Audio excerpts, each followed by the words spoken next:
And we're off and running on the Krug Show. Let's fire up the band here on a Friday late morning edition of the Krug Show, June 30th, 2023. On this day, I think exactly 23 years ago, on this day in 2000, Jack, I brought, or I should say my wife brought, our oldest child into the world, Anna Rose Kruger, who's now a nursing student in Atlanta. She's the love of my life. She's a wonderful young lady, and she is the oldest of my 4 children, and today is her birthday. So happy birthday, Anna. We start our live stream by saying happy birthday to her, and I miss her a lot, but she'll be home later on this summer. Hey, there you go. Happy birthday, Anna. That's awesome to hear. Happy birthday, Anna. That's right. Anna Rose. She's a wonderful girl trying to get her nursing credential. And, this girl worked with hospice patients and got up every day to, she got up every day like I get up, like going to training camp. Like I'm excited to go. She's like excited to go work with hospice patients. And to me, that's a gift. Absolutely. I couldn't give back. Yeah, I mean, she's giving back, but I mean, it's like it's her. She loves her work. She loves helping people, and so she's picking the right profession. I told her if you ever just decide you have a narcissistic bend and like football, you could take over the Krug Show. She said, "No, Dad, I'd rather help people." So there you go. But happy birthday, Anna. She's a wonderful, wonderful person. We are getting rolling here on this Friday, a warm Friday in Walnut Creek, but nice to do the morning deal because it's still cool.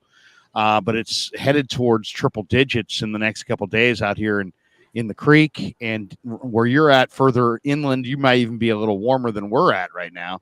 But it looks like it's going to be high 90s today. And I'm going to watch both my boys playing baseball today. I got one boy playing 9 a.m. and 2 p.m. doubleheader. And I got another kid playing in an all-star tournament at around 5 o'clock tonight.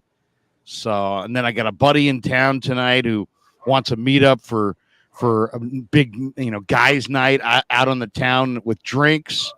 And, that will set me back many, many hours. And then I'm going to pop out of the rack tomorrow morning at 8 a.m. to stream with the coach. Krug and the coach part 2. So we got a lot going on the channel. And we're approaching 20,000 subs. I mean, I unbelievably, I did not think that we would get here as soon as we have, but I was trying to get here by training camp, and we are approaching 20,000 or 19,600 right now. And so we're going to get to 20,000 before training camp begins. I feel really, really good about that. And I want to thank everybody greatly for that. Callie Young says Larry will be hungover for the coach. Yes, coach will be saying, "Put Lance in there," and I'll be like, "Coach, let me get some water. Let me get some water." Absolutely. Well, congratulations on almost getting to 20,000. I know it's really been shooting up for you really ever since you started. So that's fantastic. That's great to hear. Yeah, and I got to thank my number one. I've got 2 guys that really helped me a ton. The great Len Dempsey, who's my good friend, who inspired me to start this channel, really kicked my butt to do it years ago, and I didn't do it. Really, even before Grant ever got rolling on his channel, I had a buddy of mine who's like, "Dude, you got to get off the radio and get on YouTube. Do it as fast as you can. It's the future." And I didn't listen to him until I was laid off the radio, and then it was like, you know what? Maybe I ought to listen to him. So Len Dempsey, thank you for helping me go down this YouTube path. And then I got to thank my oldest son, Kevin. I've now mentioned, we're not even 5 minutes into this thing. I've already mentioned all my children, but my oldest son, Kevin, as you know, is basically my lead producer on this thing. He's my content creating monster with videos and thumbnails and advice and all kinds of things. So thank you to him. We would not have being on the verge of 20,000 subs without Kevin and his efforts. And we've got 5 or 6 new videos out in the last 2 days. So check them out on the channel. Later on today, Brandon Podjemski, the Warriors' first-round draft choice, is going to join us. We'll release that either later tonight or sometime in the next 24 to 48 hours. Marcelino McCrary-Ball is going to join me on the show next week. Niner linebacker. Jack, you've talked to Marcelino. He is I think one of the real awesome stories this summer. And I saw him at a dinner a few weeks ago, and I said, dude, we got to get you on the show. He said, absolutely. So we're doing it here in the next few days. So looking forward to that. But let's get rolling on the topic here, which is, I mean, we're going to talk Niners, a few topics we want to get to. One of them is, what is the quarterback money telling us about the quarterback position? And it really is interesting. If you look at the quarterback money, Jack, Brock Purdy's going to make $870,000 this year. It's dirt cheap for a starting quarterback. I think he is a franchise quarterback. We'll see if that winds up being the case. He's got a lot to prove coming off this injury, but that's an incredibly cheap salary. And then I went and looked around to see where the other Niner quarterbacks were. Sam Darnold has the 12th highest cap hit on the entire team at $5 million plus. He signed on day one of free agency for 1.9 base, 1.8 in bonuses. He's got the 12th highest cap hit on the team. Trey Lance, who may be number 2, maybe number 3, or maybe elsewhere, or may win the job. But either way, he's got a $9.3 million cap hit for this year, which is 5th highest on the team. And then Brandon Allen is the one, to me, Jack, that's really interesting. Brandon Allen was the number 2 quarterback to Joe Burrow last season. The NFL minimum salary, I looked it up for this year. Do you know what it is? I don't know. I'm going to look at it really quick. I'll guess it's probably around, he's a veteran, so it's going to probably be a little over $1 million, I think. Well, the minimum salary for the league is $750,000. So that's up $45,000 from 2022. His deal with the 49ers pays him a sliver over $1 million if he makes the 53. So if Brandon Allen somehow becomes the 49ers' third string quarterback, he makes $1.08 million. But if you are on the practice squad, players on NFL practice squads earn $11,500 per week or $207,000 for an entire season. So there's a chance that Brandon Allen is going to take a $873,000 pay cut if indeed he goes to camp with the Niners, gets cut as the number 4, passes through waivers, stays with the 49ers, and goes on the practice squad. He's going to take, a huge haircut on what he made last year and about an $875,000 haircut on what he would make if he's number 3 and on the active roster. So, right there, that kind of makes me either one. I'd love to talk to Brandon Allen and find out what his mindset is. What do you think it is? Or I guess there's always the chance that he just wants to be a Niner, looks at this as a pretty good opportunity.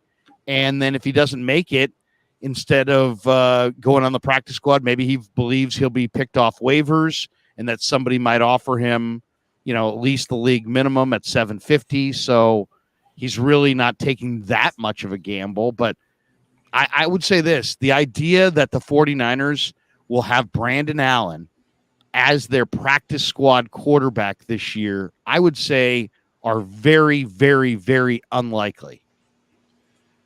It's an interesting situation when you look at it overall in the quarterback room. When you look at the salaries, you're right. Trey Lance has a huge number, and the 49ers can't get out of that. They're stuck with that number unless they trade him.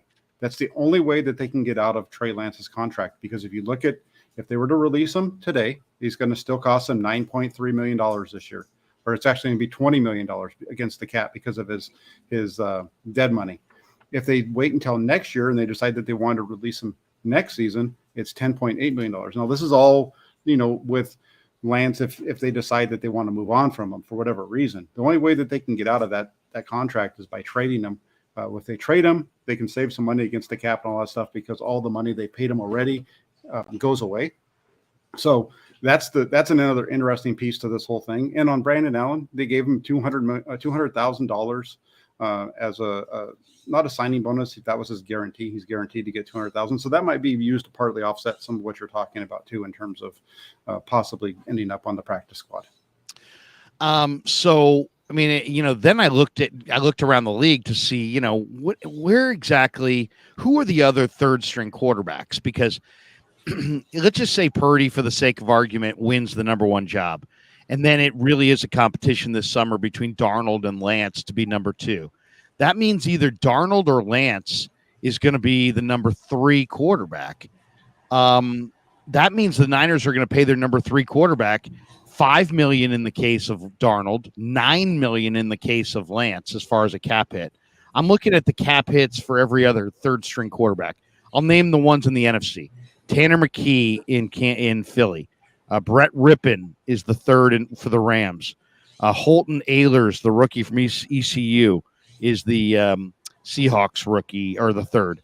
Arizona has Clayton Tune from Houston as their third. Will Greer in Dallas.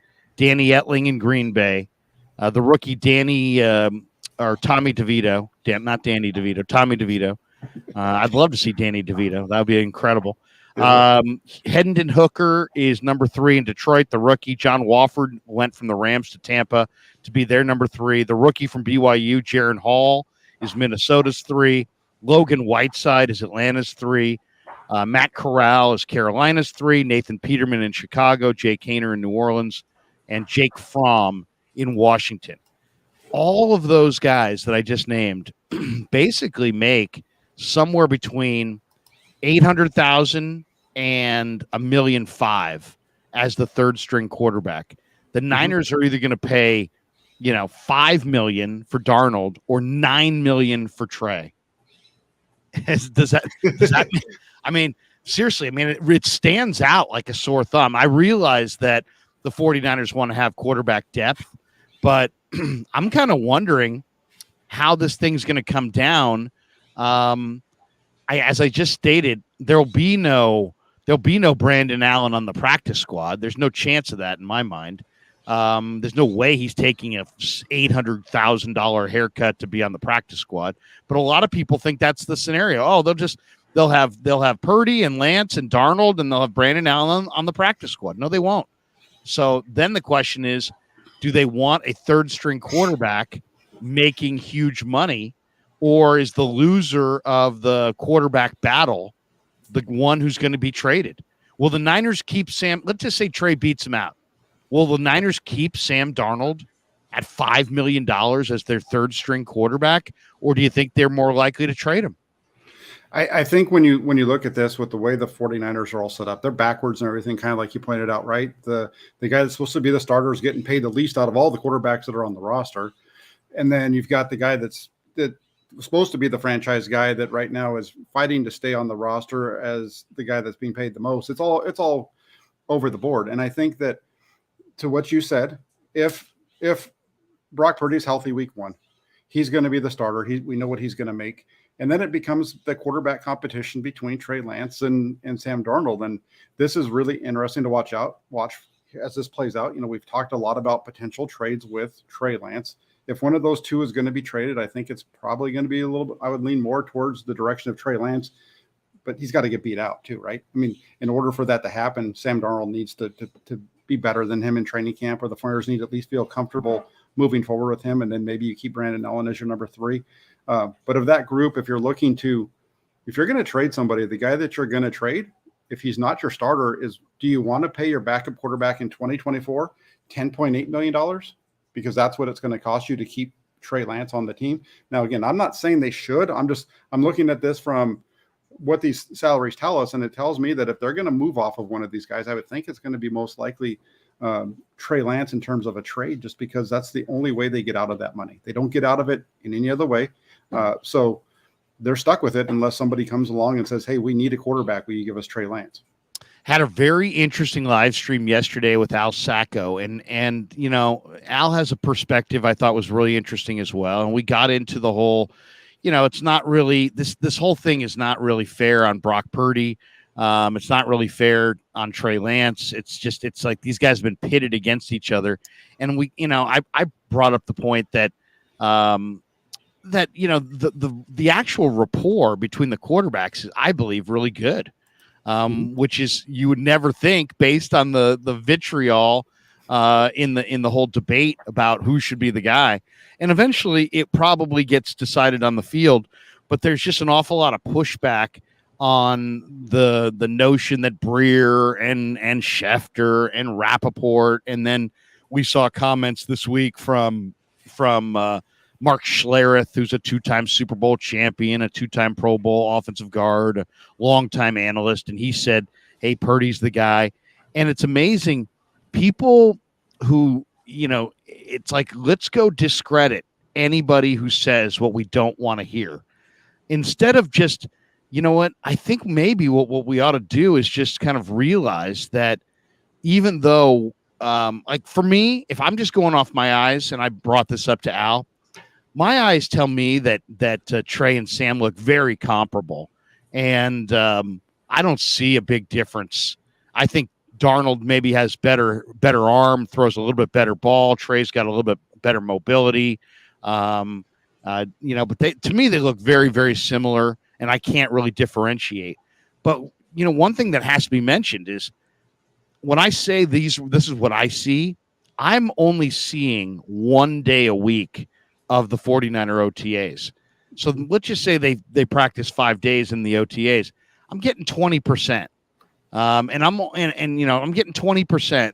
So that means there's 80% I'm not seeing. So I think I would feel a lot more concrete in my analysis of these quarterbacks and where they sit if I actually didn't see 20%, but if I saw 80%. You see what I'm saying? And it's like, so we're getting glimpses.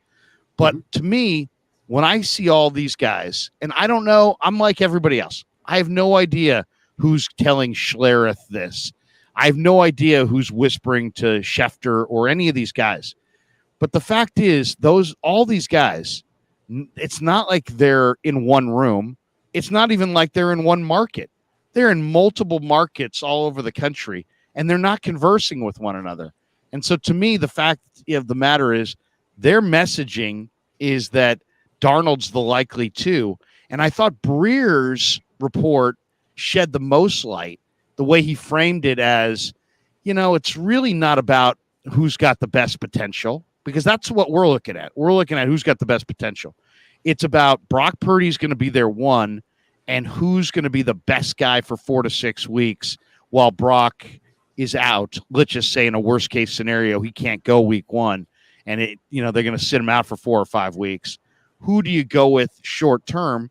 And in his mind, he asks the question and then answers it on the next sentence. Well, of course, it's Darnold. So to me, I think that maybe we all, whether we're pro Purdy, pro Lance, pro this, pro that, big fan of Darnold, don't care. I think maybe what we all need to put our arms around is that it's very possible that the 49ers see a more raw quarterback in Trey Lance than what we necessarily see. And we know he was raw, and there was every reason for him to be raw, but the levels of it are kind of unknown. And that's the part that I think that I thought the most interesting report this offseason so far has been the most recent one from Breer, who painted a picture that Trey is so raw that they're not willing to let him make mistakes for even the first month of the season, if indeed Purdy misses that first month. I thought that was a very, very revealing thing, and maybe should tell us a message of, you know what, guys, you guys think in the raw meter he's this, but in reality he's very raw, and to the point where even if he played for 4 or 5 weeks, maybe the 49ers feel like they wouldn't score enough points to win, or that they wouldn't be putting their best foot forward if they put him out there. I just thought Breer's commentary kind of shaped the argument a little differently. What'd you think? It's an interesting. This whole thing has been interesting to watch, and it's not just this offseason that has happened. This pushback against the NFL insiders, you want to say, goes all the way back to prior to the 2021 draft, right? Everybody was up in arms when people were saying it was Mac Jones. Last offseason, people weren't quite as bad because there was nobody there to compete with Trey Lance. It was a little bit different, and what you said a few minutes ago was what I think is where I am on this. And I put this on Twitter is that, we didn't see all of training camp, right? So either what Breer said is either his opinion or somebody's telling him that and Darnold must have looked really good for that to be what he was told, if he was told anything along those lines, he must have looked really good in those practices we didn't get to watch. That was one of the things I put out on Twitter because I'm with you. When we walked out of there the final day of minicamp, I was like, who's the backup? Who wins this job? Nobody. These guys are they're neck and neck. They're doing the same stuff. Nobody really separated themselves at all. And so from that standpoint, I'm with you on that. Then in terms of what Breer said recently, the other piece that's interesting, you bring up the overall potential versus who can keep you afloat for 4 to 5 weeks. And I'm going to push back on that one a little bit because the 49ers in 2021, they were fine going into that season with Jimmy Garoppolo, knowing all the injury issues they had with Jimmy Garoppolo. They were fine going into that season with Trey Lance as their backup. Not only that, they got into week 17 where they needed to win a game, and Trey Lance helped them win that game. And then following, there's another article that Breer wrote last offseason in which Kyle Shanahan tells Albert Breer it was that game against Houston, and it started off a little bit rough, but he turned it around. But it was that game against Houston that told me that all we needed to do was give this guy some reps, and he was going to get there. We just needed playing time, and he was going to get there. So I'm not sure if I buy into the whole, it's only because they feel like they can win games better. Like they're going to be better off in a 4 to 5 game stretch with Darnold than they are with Lance. I don't necessarily buy that at all. It's got to be, if it's something there, it's either somebody must be telling him because if he's taking this and it's not just his own opinion, then if somebody's told him something that's based on the fact that he must have played really well while we weren't there, because otherwise we're just right back in just an opinion, which is the same as everybody else. One of the things that I want to talk about as well is that we've so much dialogue about the quarterbacks, and we understand. I mean, it's the most popular sport. By the way, one super chat here from Spider Rico. Thank you, Spider. He says trading Lance creates $3.7 million this year and $5 million next year, which can be rolled over and put towards Ayuk's contract. This is a win now roster who can use that cash. Yeah, but I'm going to push back on this one. And the reason is because if you trade Lance now, you're going to have dead cap, which is going to carry over to next year. So Trey Lance is going to count. He's going to save you some money now, but he's going to count against your cap again next year. So it helps you, but it doesn't help you. Does that make sense? Yeah, I mean, it's going to help. May help you put together a good team in 2023, but it's going to hurt your ability in 2024, or it's at least you're going to pay that price in 2024. But I mean, let me ask you this: and this is kind of a, this is obviously subjective, and that's why I want to get your thought on it. As far as if this quarterback thing was settled, right? And it was there, and the 49ers were no different than the rest of the teams in the league, and they had a clear delineation, and there was no controversy. We would have lost out on a lot of opportunities to talk about these subjects, but at the same time, we would have been talking about other subjects. What would have been the primary offseason story if the quarterback story was a non-factor? If the quarterback story is a non-factor, I think we're talking about all offseason is the contract situation for Brandon Ayuk, the contract situation of Nick Bosa, and who's going to rush the passer opposite of Nick Bosa. I think other than that, there's really hasn't been any main storylines. Where else of the 49ers, where else is there anything on the 49ers where you're saying there's a weakness or there's problems, right? It's pass rusher opposite of Nick Bosa. It's the right tackle with Colton McKivitz. It's the contract situation of Bosa, the contract situation of Ayuk. But beyond that, there's really nothing else. And I would argue that if we weren't talking about the 49ers quarterback situation right now, we might be talking about the 49ers having won the Super Bowl last year. I mean, they were right there with the Eagles. Let's don't get it wrong. Yeah. They were right there with them, and who knows how that game plays out if they actually have their starting quarterback throughout the whole game. So if we aren't talking this issue right now, the only reason that this is an issue, the only reason we're even talking about Trey Lance and Brock Purdy, there was going to be a competition. But this whole discussion, the amount of vitriol that you mentioned that we've seen, all started the moment the NFC Championship game ended, and it all started at that point because everybody knew that Brock Purdy was injured, and there was a possibility he wasn't going to be ready week one, which allowed the folks who are big believers in Trey Lance, it gave them the ability to now come back out and stop trying to act like they're supporting Brock Purdy and actually say what they wanted to say all along when the 49ers were winning those games. Yeah. And, it's funny. There are people, nobody wants to be anti anybody. Everybody wants to be pro everybody. Have you noticed that? And personally, there are people that are like, because I predicted that I thought the 49ers would trade Trey Lance, that I'm an anti-Lance person. I'm not. I've never been an anti-Lance person, and I've never tweeted anything at all ever that was anti-Lance. And I can see his flaws, but I'm to me, when I look at the Lance Purdy thing, what I see is, 20 years removed, or maybe 25 years removed, maybe closer to 30 years removed of Montana and Young. I really do. Purdy is a guy. I mean, I'm not saying Purdy's Montana, but Purdy is a guy who has all kinds of intangibles, and it's clear that he's but Trey's the guy who's got a stronger arm, and he's a faster athlete, and he's a stronger athlete, and he's a better runner, and he's bigger, stronger, faster. And he's very much like Steve Young. A lot of people would say, oh, come on, Krug, Steve Young's a Hall of Famer. Now you're comparing, Trey Lance to a Hall of Famer. What I'm saying is, look at Steve Young with what he was in Tampa, with like 11 touchdowns and 25 picks and a losing record and all kinds of fumbles and turnovers. And he was terrible in Tampa. But he was still 6'2", with a great arm, with unbelievable, almost unmatched speed, and some incredible physical gifts, and a determination and an intellect. So he was a great prospect. I see all those same things in Trey. I see a guy with really strong. He may not run like Steve Young, but he's a strong athlete, strong body, strong arm, really smart, wants it bad.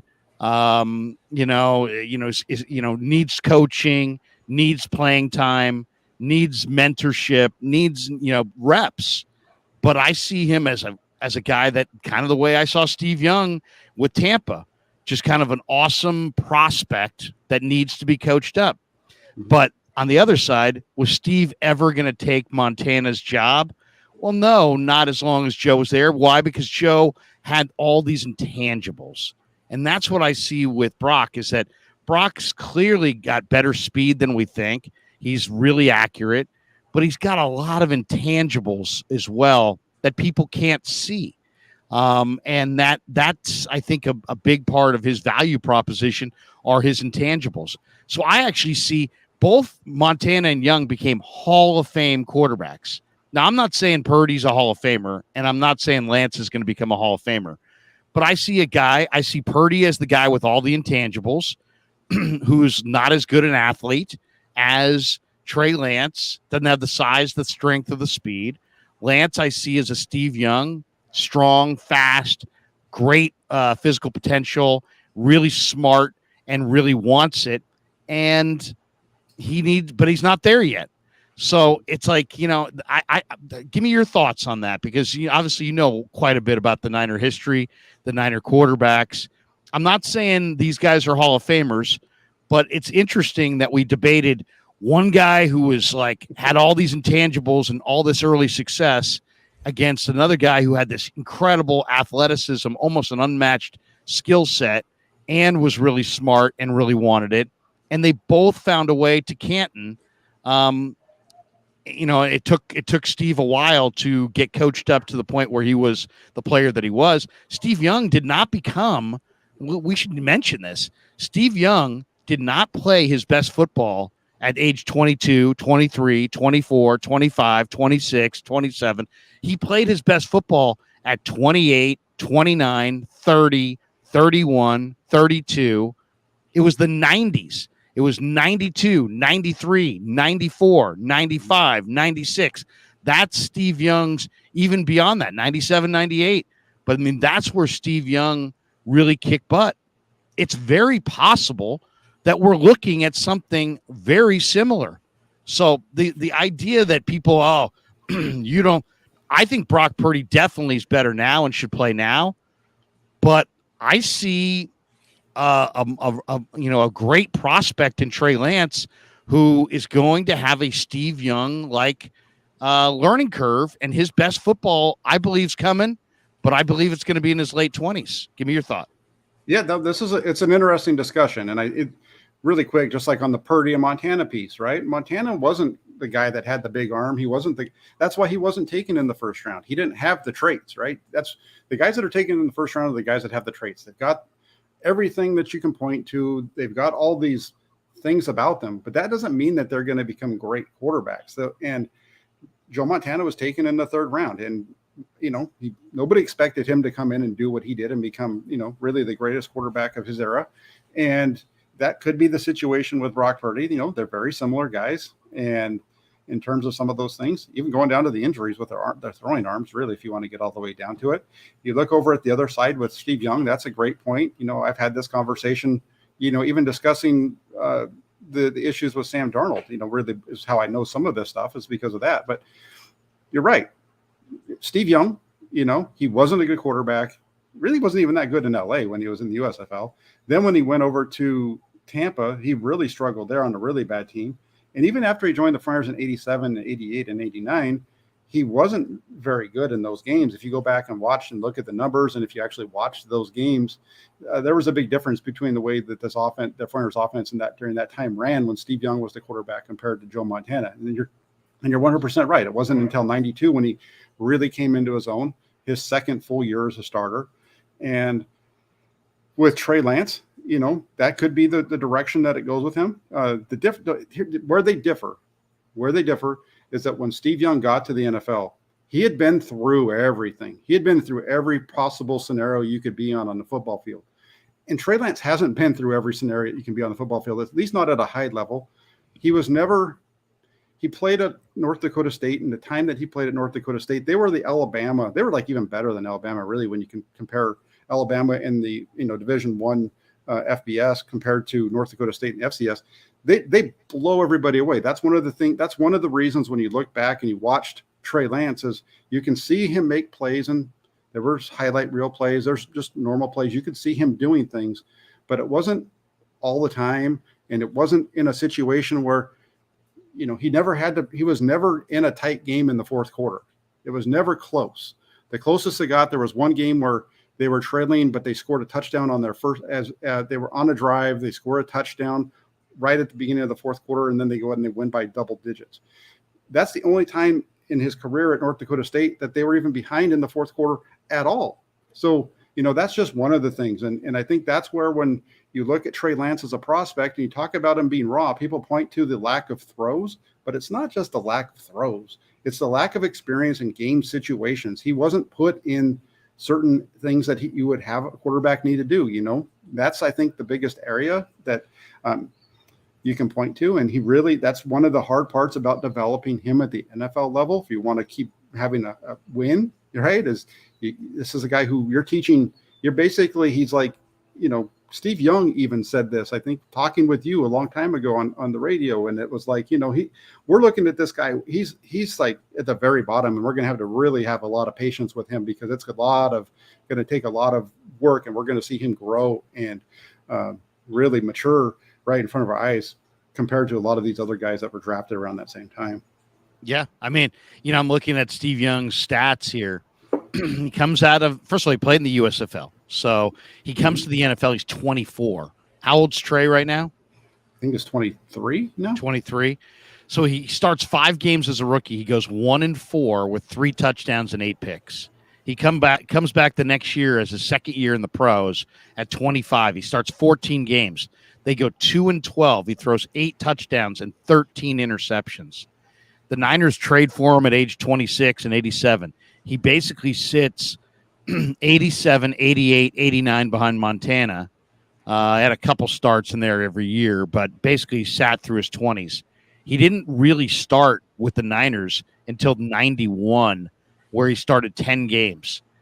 His prime, he busts out really in 92, leads the Niners to a 14-2 record, 25 touchdowns, 7 picks, MVP, player of the year. If you look at Steve Young's prime, it was he basically didn't do anything in his 20s, and he dominated from age 31 to age 37. At age 37, he goes 11-4, 36 touchdowns, 12 picks. He was finished 4th in the AP Offensive Player of the Year balloting. He was a Pro Bowler, and then that's 98, or that was 99. He plays 3 games, gets knocked out, end of his career right there. But I mean, his prime was, a player's prime, so let's say 26 to 34. He didn't even play till he was 30, and his prime was really 31 through age 37. So let me ask you this, Jack. If the 49ers really, if history is indeed repeating itself, and Trey Lance is going to have a Steve Young career, which is possible because we know Steve Young had this career. So it's not like it's impossible that this could happen. It could happen. Then what do the Niners do? Do you think the Niners are wed to Trey Lance long term, knowing that they've got an awesome young prospect with great intangibles, great desire, and knowing that they had Steve Young? They know all the facts that I just read you, Kyle Shanahan is keenly aware of. He knows that Steve Young wasn't good until really his father came along.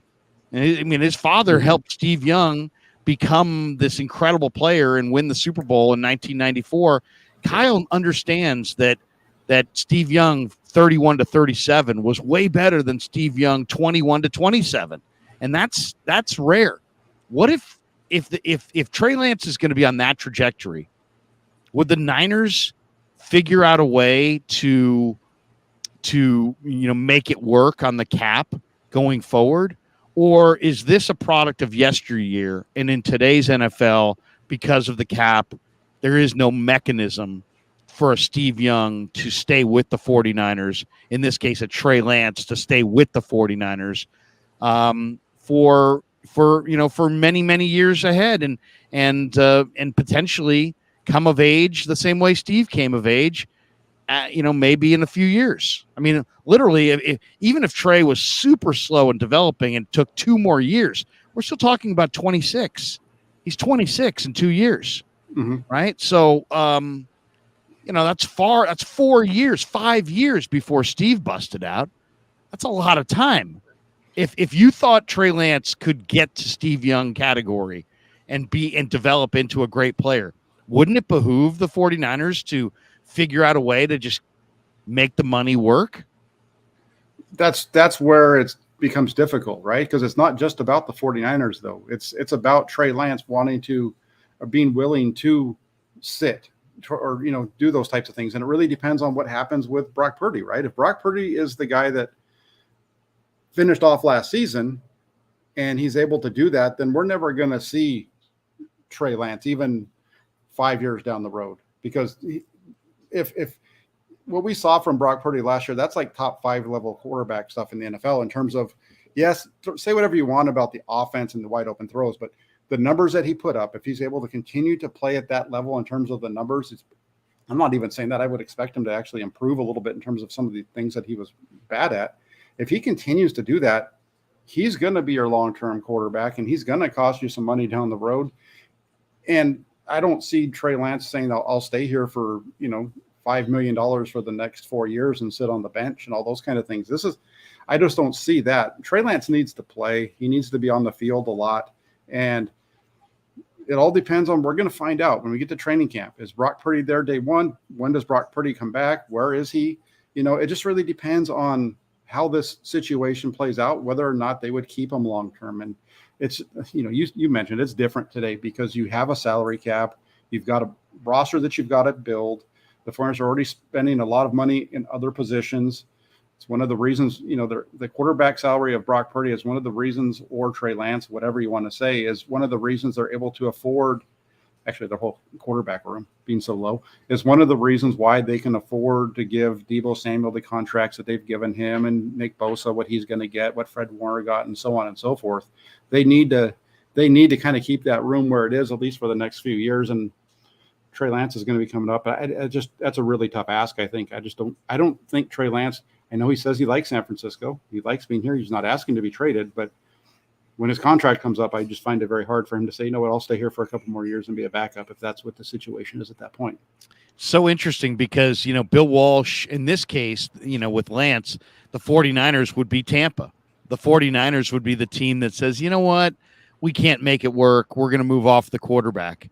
And yet, and I know, if they go with Purdy, and even if Purdy winds up winning him a Super Bowl, if they pivot off of Lance and Lance has a Steve Young late career run where he's a great player, an MVP, a Canton, Ohio type quarterback. Mm-hmm. History is not going to shine brightly on Shanahan and Lynch for the decisions they made. They'll be raked over the coals for letting this quarterback go. Even if Purdy has success, even if they climb to the mountaintop with Purdy. It just is interesting to me. It's like the 49ers are now in a kind of a real tough spot. If they start the super raw quarterback and give him the field time that he needs, they may not win games and they may not win a Super Bowl. And there can be people saying that, get rid of Kyle Shanahan at some point. And Jed's going to be impatient. And everybody's going to be impatient because that's the world we're in. But if he goes with Purdy and trades Lance, or somehow Lance moves on and becomes a great player like Steve became a great player later in his career, people are going to second guess Kyle and be like, you know what? They blew it. Kyle couldn't develop, Lance, the way that Tampa couldn't develop Young. Yeah, but if the 49ers are winning Super Bowls with Brock Purdy, doesn't that last part of your argument go away? If you're going to maybe not. And here's what I say: if you're going to say that Kyle Shanahan couldn't develop Trey Lance, and he's doing great over there, but Kyle Shanahan's winning Super Bowls with Brock Purdy, didn't Kyle Shanahan develop Brock Purdy into a Super Bowl champion? You know what I'm saying? Yeah. That's what I meant. That's where I'm getting at with that last part of what you said. Because I've seen that a lot come up, and it's very similar to what we saw with the Warriors, right? The Warriors trade James Wiseman. He goes out and he's scoring a bunch of points because he's playing a lot. It's not like the team's doing any better, but he's putting up better points. And it's basically just his point increasing is just because he's getting more playing time. He's not doing anything in terms of helping the team win long term. It's an interesting situation. People, I'm sure there'll be some groups that'll get on it. But if you're the 49ers and you're winning a Super Bowl or multiple Super Bowls with Brock Purdy instead, I don't think you really care in terms of any kind of backlash about what Trey Lance does. I would think that the 49ers would actually like Trey Lance to do great if he's not with them, as long as they're winning Super Bowls. It doesn't impact what their goal is. Yeah. And it's funny, all those years with Steve, sitting behind Joe, when they went to him, he never said, I want to be traded, but he's like, I want to play. I want to play. Even though Joe was Joe and he was great. And when they asked Steve about it, I want to play. I want to play. And if you ask Trey about, hey, if Brock's the starter, I want to be here. I want to be here. He's, you know what I mean? He doesn't. He's not saying I want to be traded. Steve didn't say he wanted to be traded away from the Niners, but he did say he wanted to play, and you couldn't fault him for it, right? Because obviously, players want to play. 49R fan LA says, no way in hell Kyle calls designed runs for Trey anymore. Can't risk another injury. So what does he offer? Not quick enough to hit the edge, can't slide. Brock's the better passer and adds escapability. I never enjoyed watching running the quarterback between the tackles. I always felt like it was I even brought it up to Steve Young on KMBR in the weeks after the Arizona game that I didn't see the risk. To me, the risk reward proposition doesn't add up on running your quarterback between the tackles.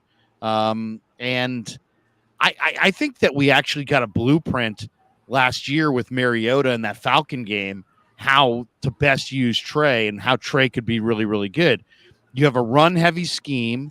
You have the quarterback at the line of scrimmage. Hold that mesh point. You create a lot of indecision. But that's I thought Mariota ran that exceptionally well in that Atlanta game. If he could be a high percentage passer, Mariota in that game, if you remember, completed over 80% of his passes against the 49er defense. To me, that is the blueprint for how to use Trey.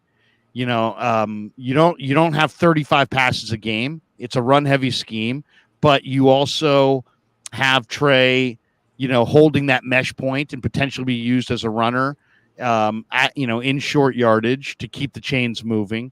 His mobility could be used as a continuity piece. But I think if they're in an ideal world, what we saw from Mariota in that game is exactly how I would use Trey Lance. What'd you think? I mean, Mariota was spectacular in that game against the Niners last year. Unfortunately for him, he couldn't keep it going the next week against Kansas City, and by the end of the year, lost the gig, and now is the backup in Philly. Yeah, it was a really good game for Mariota there. Just he only ran the ball 6 times. He had one big run. I think it was on a zoned read keep around the end, which was a pretty good gainer. But I think you're onto something there. You look at. I've been doing this quarterback series on the website, and did Trey Lance last week. I'm doing Sam Darnold this week, and when I was doing the Trey Lance one last week, one of the things that I said that he does well is his impact on the running game. When you look at his performance last season, just looking at last year's games, it was small sample size, but still, on the plays in which he was either where he's meshing with the running back, they were averaging something like 9 yards a carry. I think it was over 8 yards. I know that they were gouging teams with that. Obviously, that includes the big run for Deebo Samuel against Seattle. But even if you take that run out, it's still like 6 yards a carry, which is wild. So yeah, you can utilize them that way. You still got to have him keep the ball every once in a while because you've got to have the threat there, because if they know that he's going to hand it off every time, the defense is going to start to react a little bit differently, I think. But that's also where you get the big pop from him, right? Maybe around the edge, which we haven't seen him have success with, to Mark Solera's point. So it'll be interesting to see how it works out. But I do think that from in the running game perspective, he could do well there. If they're running the ball well, that's going to help off the play action stuff. So, it all kind of plays together. So, it's one of the areas of Lance's game that really helps the 49ers out. It works really well with what they like to do. And it would be really interesting to see. It'll be interesting to see how that looks, even in the training camp and in preseason and possibly during the regular season, because I can see what you're saying as being a reason for Trey Lance to be very successful. This is an interesting one. 420 Savage, which is a great handle. 420 Savage. He says, if Lance plays great week 1, get ready for a quarterback controversy. Do you think that the whispers of Darnold being the guy that they may go with at the beginning of the year if Brock is not ready it gets couched by Breer as, the 49ers feel that Trey's, raw and that it would be risky to put him out there as he, learns the craft, and that Darnold's more ready to play right now. But do you think there's part of this that is really about, well, you know what, if you put Darnold out there, if your intent is to go to Purdy, and this is all based on an assumption that Purdy won't be ready week 1, by the way. He very well could be ready week 1, and this is all moot. Or as they said, as Eddie Murphy said in SNL, the point is moot. But do you think there's any part of the 49ers that is thinking, you know what, we even if Purdy's not ready to go, we want to go back to Purdy? And what Savage says here is if Lance does play great, then all of a sudden now you've got a full bore, controversy that may, bleed into the locker room, and you may have factions and you may split the team, where if you go with Darnold, then, you can argue that he's more refined, but then you're no doubt going back to Purdy. And there, even if Darnold plays well, I think most people would say they're going back to Purdy. Maybe not, But do you think that they want to go with Darnold over Lance possibly at the beginning if Purdy's not ready, simply so they can control the narrative so it doesn't become a huge full-fledged back and forth 24/7 debate about who plays quarterback? What do you think? That would definitely be a way to go, right? Because if Trey Lance is the starting quarterback week 1 and he plays really well, all those things, going back to Brock Purdy becomes almost impossible until you start to not play well. And the 49ers have a history of doing that anyway. The other thing I'll say about it is if Trey Lance is the starting quarterback week 1, to that question, that's because he beat Brock Purdy out. Brock Purdy is going to be back earlier than everybody's expecting, unless he has a setback. The fact that he is in Jacksonville right now, let's just speak to that just if we can, just for a second. Yeah. The reason he's in Jacksonville working with the fact that he's doing this right now with his quarterback coach and all that, this guy's way ahead of schedule, right? June 2nd was the 3-month mark of this whole process. And he was throwing a full-size football almost a week ahead of that. Well, earlier that week, about 5 days ahead of that, a full-size football. But with the UCL recovery process, to get to the point where he's throwing a full-size football means that he was throwing much sooner than that. He was actually going through the throwing exercises much earlier than we know, because you don't just come back and the first thing you do is throw a full-size football. You start by, remember what Kyle Shanahan said, and Spider Rico actually is one of the guys who pointed this out to me. He's been following this thing really closely. Is back on the 11th of May, that's when Kyle Shanahan talked about the violent motion of the towel that Purdy was doing, right? And that's kind of like your first step. And then you get up into the tennis balls, racquetballs, all that kind of stuff, and you're progressing the weight of the ball that you're throwing. And then once you get to the full-size football, you're stretching it out and all those types of things. So for Purdy to be throwing a full-size football by May 29th tells me that he was throwing well ahead of everybody we even know. And the fact that he's out in Jacksonville right now, remember what he told us on the 23rd of May was, if everything goes right and depending on how I'm feeling, then I'll be able to go out there and start working with my quarterback coach and my specialist to get my throwing motion back, to get myself all rebuilt. And I really feel like everything is ahead of schedule, and his goal is to be out there as soon as possible in training camp. And I really think it's a possibility just based off of what he's saying. If there's not a setback, he's going to be on the field long before what everybody's been talking about and what they still continue to talk about. And I'm not close to the situation. I'm not hearing this from him himself. It's not like I'm getting on the phone saying, "Hey, Brock, what are you doing today?" Anything like that. But this is just me listening to what he's saying, listening to what has been set up throughout this entire process by all the people that are actually involved. The 49ers, the doctors, everybody that's involved tells you that this is well ahead of schedule. So there's going to be a competition between Purdy and Lance during camp, or they're going to be on the field together. And so if Lance starts week 1, it's because he beat Brock Purdy out, not because Purdy's not ready to go. Spider Rico, Larry, if Lance had all this vast potential like you claim, all these quarterback needy teams, especially teams with former 49er personnel, would have traded for him. No one even offered a third. We don't know what people offered. That's, Spider, I can't, there's nothing I can really say to counter that. On the other hand, what do you think of this, Jack? Matt Mayoko went on KMBR and disputed the whole notion that the 49ers have soured on Trey Lance. He said, "I dispute the notion that the 49ers have soured on Trey Lance." He says, "I think personally, in my opinion, they like him now more than they ever have since they've had him with the 49ers, but they just don't know how he will perform. Nobody knows how he'll perform if given the opportunity." Then he went on to say, "I think Darnold is in the same position. They like him a lot. There's a lot of talent there. We've talked about how he can throw the football. They just don't know about him either, how he'd perform if given the opportunity in this offense."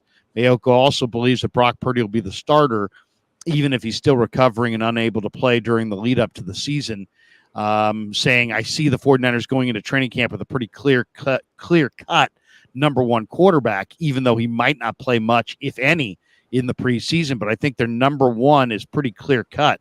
The number two is, I'd say, equal footing and kind of a TBD situation." What do you think? I mean, Mayoko's pretty informed, but, it's when you hear Breer and all these guys basically saying they're going with Darnold over Lance. I mean, yeah. And and last year they gave Lance the starting job, and now he could be demoted to third on the depth chart. I mean, I don't know how first of all, something changed along the way, right? I mean, something changed. He was designated to be the starter. He got hurt. He's barely played. And now suddenly here's Darnold, here's Brandon Allen, and all these insiders are whispering that Darnold's going to be number 2. And Mayoko's like, they haven't soured on Trey Lance. So what do you make of Matty's comments? I think he's right on. It's the closest thing to what I've been saying all offseason. And here's the thing, like what Matt's doing here is the same thing that I've been doing, is that I listen to what the team is telling me.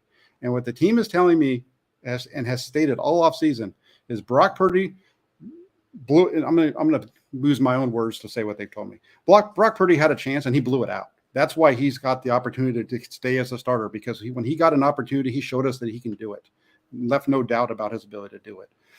With Trey Lance, we still really like Trey Lance. They still really believe in him. This is what they've said. Really believe in him. We still think of him the same as the day that we drafted him. All those types of things. But he needs to play, and it's going to be hard for us to get. We have to see if we can figure that out. It's kind of what both Kyle Shanahan and John Lynch have stated. The stuff with Sam Darnold, we like what he does. He's shown everything as far as a guy that there's a reason why he was taken 3rd overall in the draft. They've spoken very highly of all these guys. You don't expect him to say something negative about any of them. But what Matt has said is the way I feel about it. Brock Purdy is the starting quarterback unless he gets beat out. I think they do like Trey Lance, but Trey Lance needs a development. And, if he can beat out Brock Purdy in training camp, that's great for them. But he's going to have to beat him out. And so there's that standpoint of it. And then let me step back. One more thing, because Spider brought it up, and I think this is because I was having this conversation not on Twitter, but in messaging somebody on Twitter who was asking me some questions. And let me ask you this, Larry: why would I don't answer questions? No, I know this is the position, right? But this is, and I'm not saying this because I know anything specific about this player or anything like that. But one of the destinations that a lot of people have talked about for Trey Lance, if there was a trade, was the Washington football team or the Washington Commanders, whatever they're called now. Why would Washington want to develop Trey Lance over developing Sam Howell? And the reason I asked that question is Sam Howell played over 1,000 games in college. He's been through a lot. There's definitely some upside that they like there. He's probably I don't even know what his numbers are in the NFL in terms of how many throws he had, but why would they pivot off of Sam Howell, who was, I think, a 3rd-round draft pick, 4th-round guy? Right. Who's going to be a cheaper guy for a guy who they know that they're going to have to develop, who's going to be a lot more expensive, whose contract is going to be coming up. And just after this year, they need to make a decision if they even want to use the 5th-year option or if they want to let it go out and maybe not be able to re-sign him because he's going to want so much money. I mean, why would you take Sam Howell? Why would you take Trey Lance over Sam Howell? I'm not saying this because I think Sam Howell's better. I'm just looking at this from the history of Howell in terms of what he's done in college, the amount of. I don't think it's instead of, Jack. I think it's in addition to, right? I just think that they don't. I mean, why would they do it? I'm not saying that they would. You'd have to have some belief in Trey Lance. But I don't know. Even if Washington traded for Trey Lance, I still don't think they would put him on the field. I don't think anybody's in a rush to put Trey on the field right now. Here's the question I would have. Okay. Let's say the Niners really believe in Trey, but think it's going to take time. More time than they initially thought. Okay, so that's, you say, what's changed? That's changed. We thought he was raw, but then we got him in here. We realized he's totally raw. But we still love him as a guy. We still love his traits, and we still want to develop him. What do you think of this?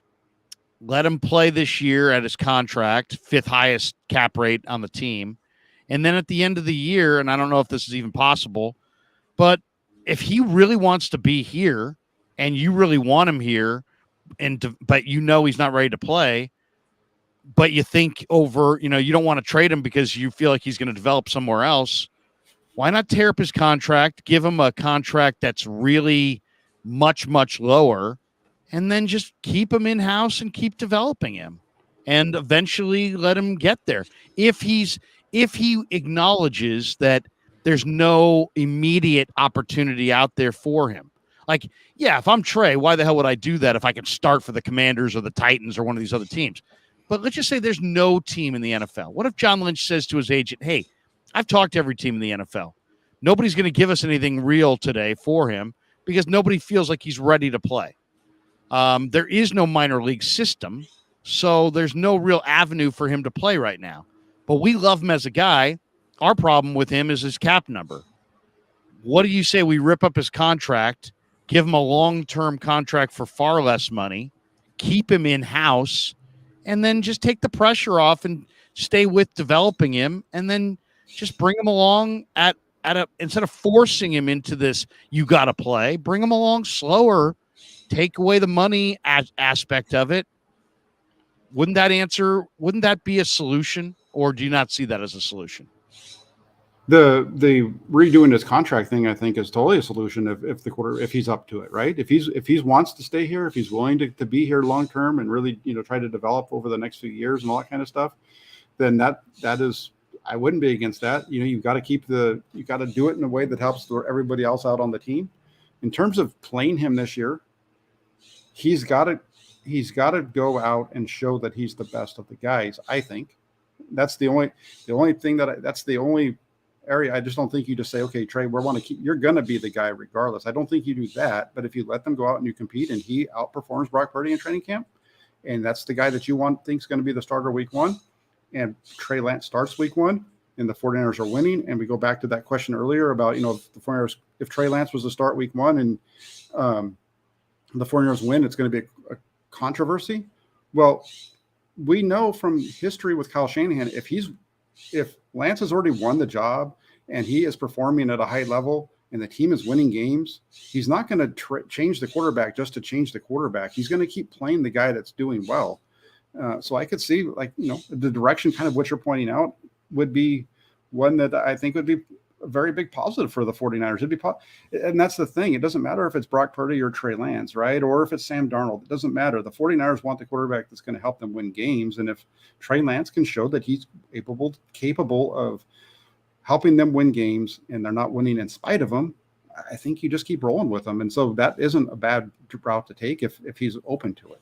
Yeah. I mean, if I'm Trey and I can't start anywhere, I'd rather sit on the bench in San Francisco behind Brock Purdy, who I like as a guy, than sit behind a couple guys in Washington or sit behind a couple guys on a different team. The only way I really want to move on is if somebody's going to put me on the field right away because I think I need to play. We're really circling around the main flaw of the NFL, that there is no minor league system.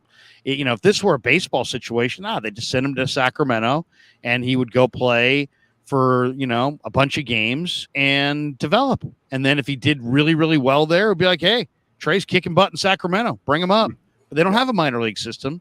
So it's like, how do you develop if you don't play? It's like you need experience to be good enough to play, but then you got to play to get the experience. But then if you play and the team loses, then the head coach could be fired. So then the coach is going to want to put the guy who's more refined. It's a circular thing. David Velez says only thing Sam Darnold is ready to do is play terribly. If Brock Purdy starts week 1, there's a near 0% chance he starts all 17 games. The abacus doesn't lie. Look at that. We're going abacus. 35 minutes ago, I brought up this thing, the topic of that when we went away from it, which was what is the need or what's the story that we'd be talking about if we weren't talking quarterbacks, and then we went and talked quarterbacks. But I think the big story we'd be talking about if it would be about Nick Bosa and the defensive line. One, what is Nick Bosa going to get? And two, if Nick Bosa went down for 3 weeks or 4 weeks and the 49ers didn't have Bosa, aren't they in a really ugly predicament on the defensive line? I mean, you got Drake Jackson, who was inactive the last 5 or 6 games. He's already slated to start and play huge reps, huge number of snaps, because behind him, you don't have Ebukam or Amenahue or Jordan Willis. You have now Cleveland Farrell, Kerry Hyder, Austin Bryant, Robert Beal, Alex Barrett, and Daryl Johnson. Beal is exciting as far as the 4.4 speed and the long arms and the athleticism, but he's very raw. Or, I didn't even notice him in the minicamp, to be completely honest. I hope he does well. Farrell, I'm not a huge fan of. Hyder is to me like a utility lineman, maybe like your last guy on the bench. Austin Bryant didn't show me a ton. I think the guys they lost can really play. Ebukam, Amenahue, and Jordan Willis. I think almost all of those guys had like starter-like traits. I don't think any of the guys they replaced him with have starter-like traits. I'm concerned about defensive end. I think Bosa's had some injuries at Ohio State. If he had, 2 or 3 injuries, the 49ers could be looking at a very dire situation at their outside pass rush. I know they gave all the money to Hargrave and they bolstered inside, but I'm very concerned about the edge rush. What about yourself? I hear exactly what you're saying, and the only flip side of that is you go back to 2020 when this did happen. When Nick Bosa was lost, he was lost in week 2, right, against the Jets. So yeah. They played 14 weeks without him, and they still came out as one of the top defenses in the league that year in terms of points allowed. There or in terms of yards allowed, not points. They're put in a lot of bad situations because the offense couldn't hold on to the ball that year. But that I think is really, I think they, in 2020, Kerry Hyder was the guy. He came on, he had 8.5 sacks that year, career high, and all that kind of stuff. They have the guys, and are you being attacked by birds? By the way, my goodness, yeah, I got birds in the back, and they're going crazy. But they're probably yelling at one of the there was a. We have all kinds of crazy critters that run around in those bushes back there. I can't even. That's why they're there. I haven't got up the Battle Royale, man. That's right. But I would say the defense will be. That's where it comes on Steve Wilks, right? Because Robert Saleh in 2020, he kept that defense going. I know they had some issues and all those types of things, but for the most part, that was a pretty solid defensive effort. And I go back to 2020, and I say if the 49ers that year had even with Bosa out, even with all the injuries they had, if they just had a quarterback who was halfway decent, that was a playoff team. And so I think this team, if they were to lose Nick Bosa, you already mentioned Hargrave is there, and he's going to help with that inside pass rush. That's not something they had in 2020. And then as far as the other guys, I think that the defense would be fine. I think the team would probably still be able to win. Are they a Super Bowl team at that point? Probably not, but they're going to be a team that's going to get into the playoffs and battle based on the quarterback position, how much better it is now. Always drip 805 says trade for a proven pass rusher. Rather have Danielle Hunter than Montez Sweat or Chase Young. Of that group, I think I'd go Sweat 1, Hunter 2, Chase Young 3. But I did a video, and I'm not sure if it's out yet or if my son's putting it out later today on the free agents, the 3 or 4 free agents that I think the Niners ought to go after. And to me, the Niners could use an offensive lineman, especially a tackle, but I don't see a tackle out there. But Tom Compton is out there, and I would definitely sign him. I think he would be a quality depth piece. Matt Ioannidis, who played for Steve Wilks on that defensive line in Carolina last year, he's a free agent. I think Ioannidis would be a really nice depth piece. You can never have enough good defensive linemen. And there's 3 defensive ends who are all 34 years of age. A lot of people want Ngakoue, but Ngakoue is going to cost a ton. Sweat or Hunter or Chase Young would be ideal. But if you couldn't trade for one of those 3 guys, who would you want out of this trio? Justin Houston, Melvin Ingram, Jason Pierre-Paul. They're all available free agent defensive ends from what I can tell. They're all 34 years of age. What do you think of that list? And do any of those guys intrigue you as guys that you could see maybe the Niners going after? I think that Justin Houston would be a perfect fit for the 49ers, especially if they're looking to bring him in. Well, if it's because they want to bring him in originally to be a backup that's going to come and get spot duty. He's shown in the past that he can do that, I think, better than all the other names that you mentioned. And then if they need to have him come in and start because there's an injury somewhere else, he's shown the ability to do that as well. And I think Houston is one of those guys who's really well-rounded. I know he's a little bit longer in the tooth, but he's been around. He's played both starting and coming off the bench, and he's done it at a high level. He'd be a perfect guy to add to this team if they could. Really quick, I like your Tom Compton one too. That's not a name that I thought of, but I would rather have Tom Compton over Matt Pryor as my backup right tackle. And people rip Compton because the last game he played was against the Niners was against the Rams in the NFC Championship game, and at the end of that game, the Rams D line overwhelmed Jimmy, and the Niners had 2 series where their Rams D line kind of took it over. But let's not forget that they ran the ball really effectively with Compton at right tackle, and I'm a little nervous. I mean, I'm looking at the Niner depth chart. And okay, I like McKivitz. I'm not that concerned about going from McGlinchey to McKivitz. But Jalen Moore was a 2021 draft choice. He has yet to come of age.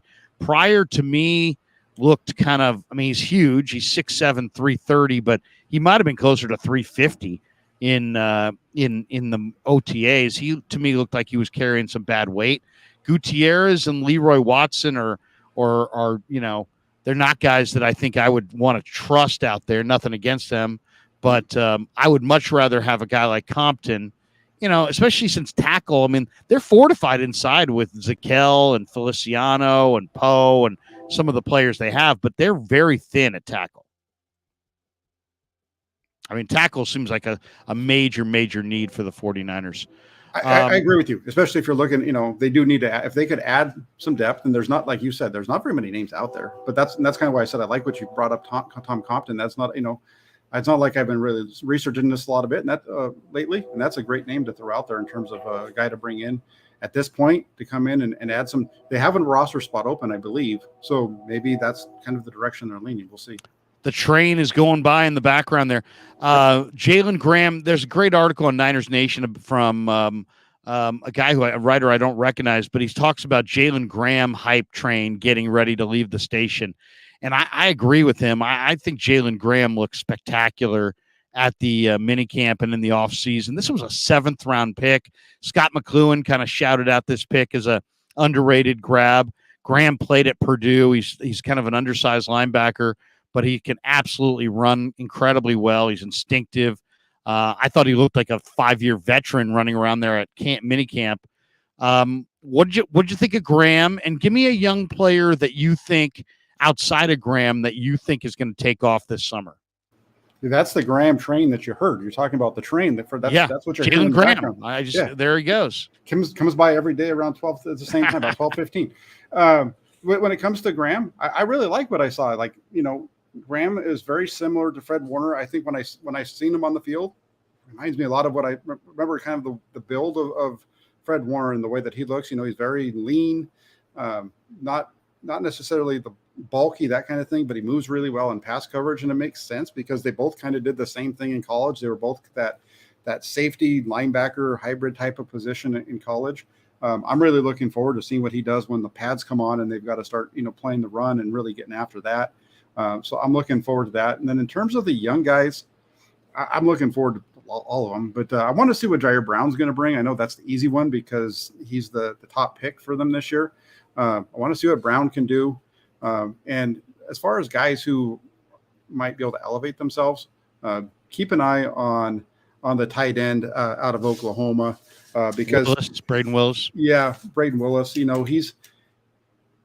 He's just smooth when it comes to running routes and catching the ball and those types of things. And he reminds me of a guy who he's kind of like in the mold of, I think, Kyle Juszczyk in the way that he can do multiple things. He's not necessarily going to be that guy you're going to want to line up on the line of scrimmage and have be an inline blocker. But if you're using him as your second tight end, pairing him with Kittle, that kind of thing, I think where you want him to be more of a wing type of a player, I think he fits really well right there. So that's what I'm going with is Braden Willis.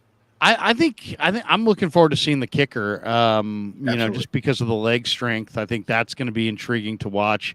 Really eager to see Ronnie Bell. I thought Ronnie Bell early in the offseason OTAs looked like he could be a difference maker as far as a chain moving wide receiver who makes a lot of difficult catches, contested catches, so on and so forth. And then I agree with you on Braden Willis. I think Braden Willis has the talent to be the Niners' second tight end this year. And the other guy that I really kind of like and am excited about is Deshaun Jameson, the corner who wears 49. I think Jameson Jameson, I thought, really looked terrific. If you said, give me a reason for encouragement on the Niners secondary, well, you added this year Isaiah Oliver, Jair Brown, Darrell Luter, Deshaun Jameson, and then there's also Samuel Womack, who to me looked quite a bit better than last year. That's a lot of talent added to the secondary. So I would say I'm really encouraged by what we may see in the secondary. Yeah. Jacko, last topic. I'll give it to you. What's one Niner topic? And then somebody says Waggy. Yeah, I'm a big Waggy fan as well. I think he's looked really, really good. He's got motor. He's got technique. I think he's going to get some run at defensive end. I'm worried about the lack of depth at defensive end. Well, Spencer Waggy maybe, is one of the guys that they really like. Maybe that's why they haven't added somebody. Waggy looks like a tackle because he's 300 pounds, but then you watch him move out there and his hand placement, and it's clear that he's got some refinement to his game as an edge piece. I could see him being a first and second down run defender opposite Nick Bosa and use Drake Jackson on third downs and passing downs. That would be asking an awful lot of an undrafted free agent who might be even asking a lot of Drake Jackson. But if they don't go outside and get somebody else, I think that's very viable that we may see those guys get a lot of run. Give me a topic that is intriguing to you that we haven't hit here that you'd like to hit before we jet. I think we've hit on most of the topics that everybody's discussing. The one that I had coming in, I hadn't told you about, was the question on the whole Washington quarterback situation and those types of things. So, I think we've hit on pretty much everything. Emphasis on the Purdy part. No, it's just, right now we're looking forward. I'm looking forward to training camp. So in terms of another topic, man, right now I'm doing a thing on Sam Darnold. Yesterday I talked about the things that he needs that he's struggling with, things he needs to do better. Today I'm doing the things that he does well already. I'll say this. Here's one. The one thing that the 49ers need to do in 2022 that's going to determine their success that nobody's talking about. Let's do that one. The one thing that the 49ers need to do this year that nobody's talking about. Yes. That's an interesting one. I'll say this, and it's tied into one of the chats that we have here. We've got a comment here. Where is it? Here it is. From Always Drip 805, who says Grant Cohn says Danny Gray won't make the roster. I'll say this is one I totally disagree. And if Grant wants a wager, go tell him. Krug wants to bet you on that one. Danny Gray absolutely makes the team this year. And I would say that Danny Gray, using Danny Gray down the field, having a consistent downfield threat that attacks vertically. I think, especially early in the year, but every week, I think Danny Gray is an essential part of this team. I think they need to take more shots down the field, whether it's Lance, Darnold, Purdy, it doesn't matter. But especially if it's Lance and Darnold, guys who have big arms. Danny Gray is a vertical threat, and he was a very good receiver at SMU. He's not just a go pattern guy who can't catch a cold. This guy's got ball skills. He's got hands. Now, I thought he looked noticeably better this year, a little stronger, but his speed is what stands out. And they can't replicate that. I like Ray, but he ain't Danny Gray, not as a runner. I like Tay Martin and Ronnie Bell. They're nowhere close. The Niners don't really have any other player on their receiving core that gives them the vertical threat that Danny Gray does. And to me, they have to take at least 2 or 3 vertical shots every game down the field to Danny Gray. So I'll say Danny Gray makes the team, and I think he's vital because if you're going to operate underneath, if you're going to operate in the intermediate, if you're going to get a lot of easy completions to Kittle and Willis and Debo and Jennings and Samuel and Ayuk and all these guys underneath, I think you got to run off the coverage, and you got to take shots down the field, and you got to make defenses honor the deep ball. Danny Gray is easily their best deep threat. I say Gray makes the team and is a key cog. I like what you're saying on Gray. We know everybody talks about him as the downfield guy. I remember the question being asked of him during a session last year in the locker room where it was like, "Hey, are you just a downfield guy, or are you comfortable working underneath as well?" And he said, "Yeah, I'm comfortable running slants. I'm comfortable running all that stuff underneath as well." And we saw that from him during minicamp and OTAs. There was one play, I don't remember if it was who the quarterback was. It doesn't matter, but he's running a drag across the field. He catches it about 6, 8 yards down the field, turns it up the sideline, and he's just gone. And that could be a guy that if he's healthy, if he's doing what he's supposed to do as a run blocker, and he becomes a guy who's a little bit dependable in the passing game, he's going to make the roster. I could see him becoming a guy who gets a few targets here and there, kind of starting to push on that third receiver spot that right now is.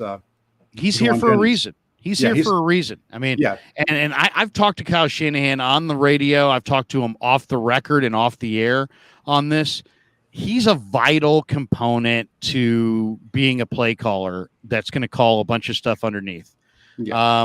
James Wynn says Danny Gray is Jamison Williams. Yeah, I mean, I'm not. Jamison Williams is a bigger guy, but he's also had injury problems. And Jamison Williams, but I mean, is maybe even a little faster. Yes.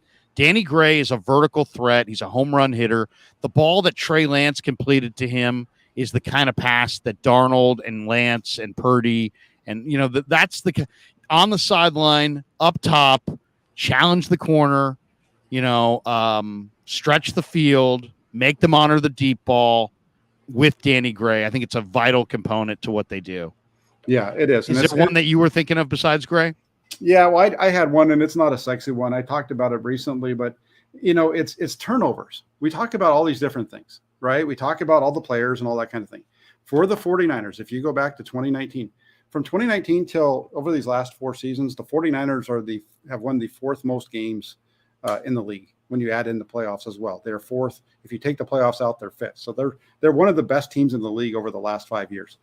One of the reasons they're one of the best teams over the last 5 years is because they've been doing a better job of not turning the ball over. In games in which they don't turn the ball over more than their opponents, they are 42-6. Wow. And then you look at the flip side when they turn down 42-6 when they win the turnover battle. Yep. And when they lose the turnover battle, they're 6-21. They were 0-5 they were 15-5 last season. They were 0-5 when they turned the ball over more than their opponents in 2022. Excuse me. And this is under Shanahan, or is this just in the last one? What's the term on this? This is under Shanahan since the start of the 2019 season when he, the first couple of years, they're building the roster up. Since they really got this roster together in 2019, these are the numbers. Wow. 42-6 when they win the turnover battle, 6-21 when they don't. Right. That is just there may not be a more revealing stat than that. And the other thing about it is the reason this even came up is I was doing a mailbag column for the paper and I was asking questions and somebody asked me, "Hey, is Brock Purdy going to keep up this 30+ point per game thing? Because that seems to be the expectation." And so I started looking at it, and Shanahan's been in the league since 2009. His offenses have scored over 30 points one time. That was in 2016, right? So in 2016 with the Atlanta Falcons, they averaged 33-point-something points per game. From over the last, during their winning streak, their 12-game winning streak this last year, they averaged over 30 points a game. That started with Garoppolo, but it really increased with Brock Purdy. But over that 12-game win streak, they averaged 30.4 points per game, and they only turned the ball over 6 times. That comes out to about 9 to 10 turnovers over the course of a year. Very similar to what his team was in Atlanta. When they went to the Super Bowl, averaging over 30 points a game, that season they turned the ball over 11 times in a 16-game season. And the reason it's important from like a point scoring, thing is everybody knows that Kyle Shanahan's offense goes up and down the field, right? What stops them more than anything else? Turning the ball over. So if they can just hold on to the football, they're going to score a lot of points, and with this defense, we've talked about how good this defense is and all that kind of stuff. If the 49ers offense can just score 20 to 23 points a game, they're going to be in the playoffs because the defense is going to hold their opponents under that number on average. So just hold on to the football and you're going to win a ton of games. That goes for everybody in the NFL, but you really see it with the 49ers over these last 4 years. It's a great point. To me, when I watch the Chief game, the Niners have great defensive personnel. But guess what? Andy Reid, Patrick Mahomes, all those weapons, all the great play calling, you have to be able to score 30. You can't win in the NFL scoring in the teens. You can't win in the NFL scoring in the 20s against teams like Kansas City.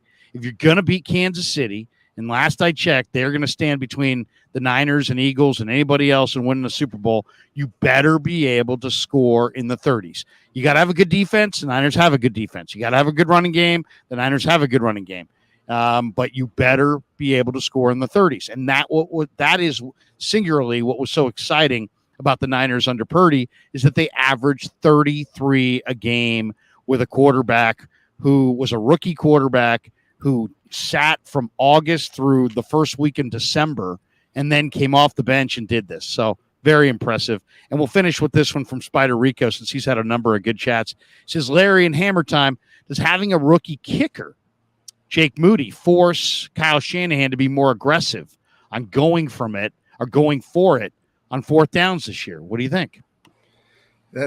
I can see this one going both ways. I don't know, man. You mentioned wanting to see Jake Moody kick the ball, and I got to say, anybody who was upset with the 49ers using a draft pick to get that guy, you just haven't seen him kick the ball in person. Oh, that's why you're amazing. upset about it, because you watch this guy kick the ball in person, and it's impressive. I don't know. Maybe a little bit early on in the season, it might a little bit, just until they get in. But at the same time, this is a guy who, if he's hitting from, they finally have a kicker who can make it from 50 plus, right? So if anything, it might make him if he's comfortable with Moody, maybe he's a little less likely to go for it on fourth down because he knows once he gets to the 35, it's points, right? Once you get to that 35, you're getting 3, or you feel like, it depends, because that's how he was with before with Robbie Gould, right? They'd get down there if they were inside 50. If they were, to the 30-yard line or in, they felt like they had 3. And I think that's when you saw them be a little less aggressive in terms of going forward on fourth down.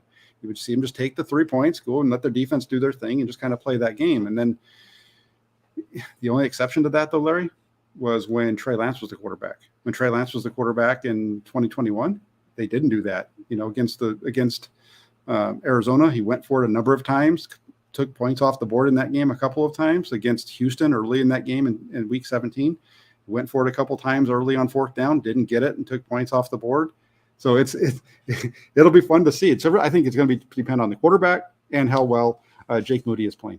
Good stuff, Jack. What do you got cooking on the channel the rest of the week, or are you shutting it down for the day? What can we read coming up next in the Press Democrat? I know you kind of already teased some of it.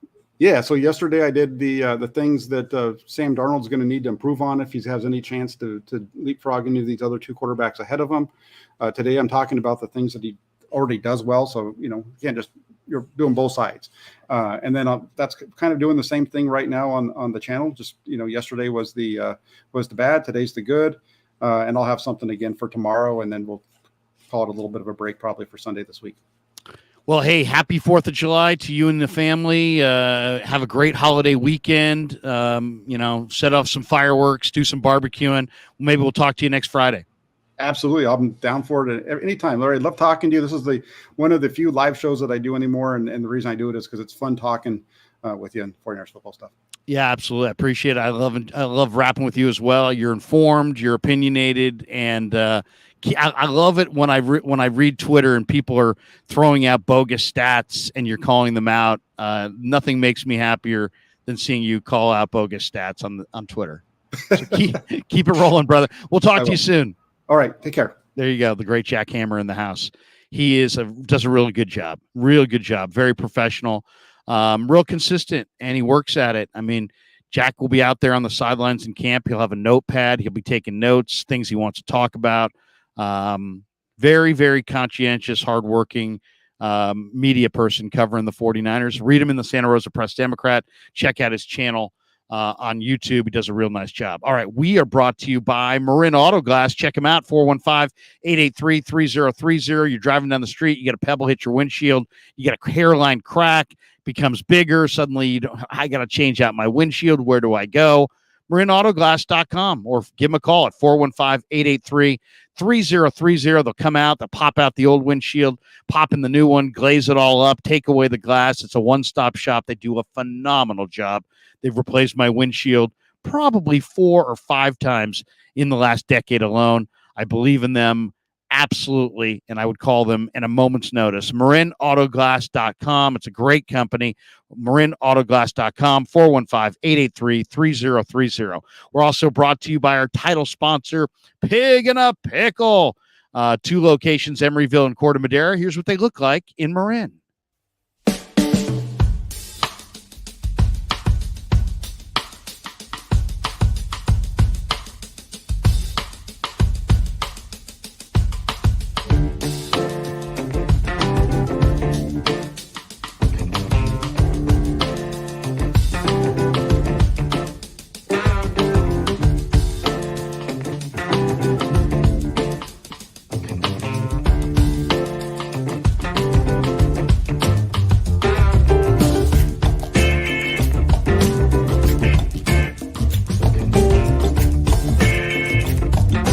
So New York style sausage was started over 70 years ago.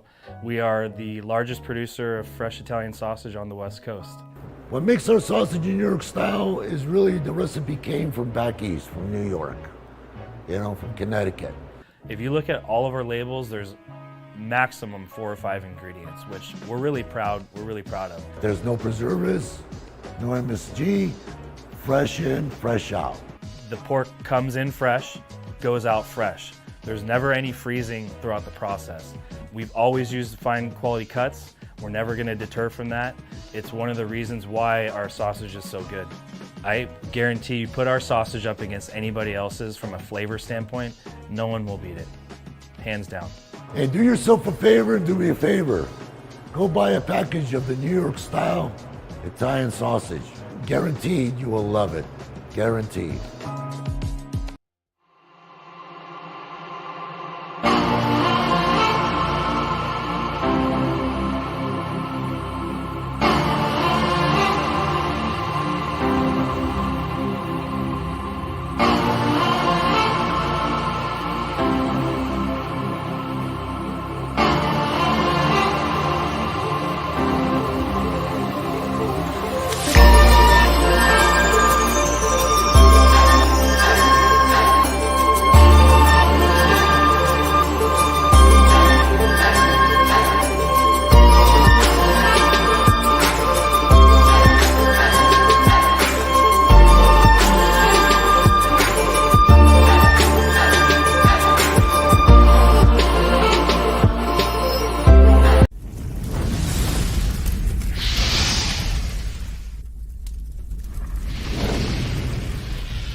All right, coming down the home stretch on the Krug Show, a couple chats I do want to read here before we get out of here. G. Martinez says, damn, 4 or 5 times I've never had to replace a windshield.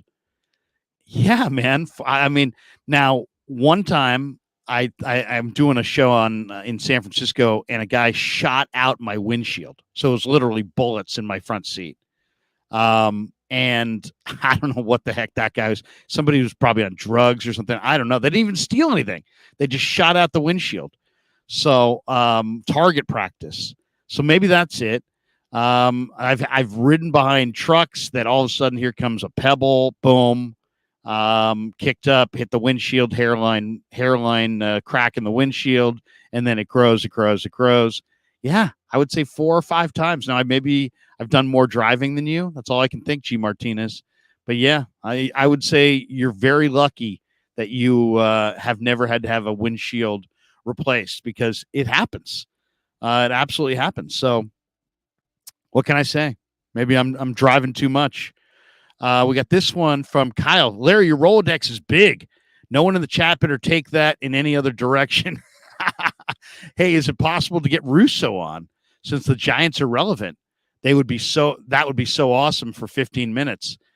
I can try for Russo. Absolutely. Russo hired me at on his channel years ago when they were doing overnights. They wanted to have a West Coast presence, and I did his overnights at the beginning of the Mad Dog Radio channel for about a year and a half or so, and then they decided, we don't want to go live all night long.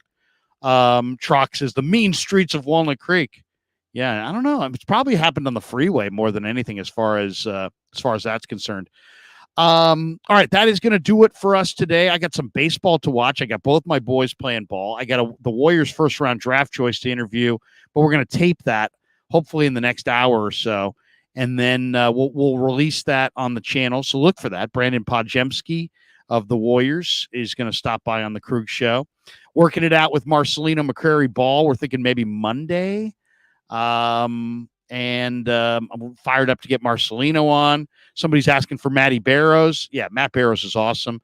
I want to give Matt a break because just like this is kind of the downtime. I've used Matt a lot, and I don't want him to get mad at me and be like, "Oh, dude, you're asking me too many times."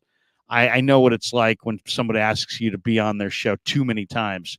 But Barrows is great, and we'll definitely get Barrows on. Mo says, what does Mo have here? Where was it? Mo says, "You're a legend, Larry." What does that mean? That means I'm old. Dr. Nussbaum, Susie Kolber was a legend. Yeah, I'm really sad to see what ESPN did today, and the fact that they got rid of a lot of good people. SMH, ESPN laying off everyone, and some of the people they're keeping. I mean, I don't want to get into that, but Judge Shuttle says ESPN fired Steve Young. Wow, didn't see that coming, or did I miss something? I mean, seriously, you're done when you're getting rid of Steve Young. I mean, seriously, Steve Young's commentary is awesome, and they use him on PTI. He's on Monday Night Football, the lead up. I mean, I'm sure they can replace him with somebody cheaper and probably get similar ratings, and that's probably what it's all about. But as G. Martinez says, Steve is the best. And if you don't want Steve Young, I don't want you. But ESPN's, what can you say? I mean, I have cable. I pay cable bill every month. But you know what? People in their 20s are unplugging, and they don't care about cable. They're not going to pay it. They look like they think it's a bad deal. So they've unplugged, and it's absolutely crushed ESPN. They're hemorrhaging money, and this is the deal. I mean, what can I say? It's just the way it is. It's the old media is shrinking. The advertising isn't there. The viewership isn't there. You get in your car. Do you listen? I mean, just ask yourself this question.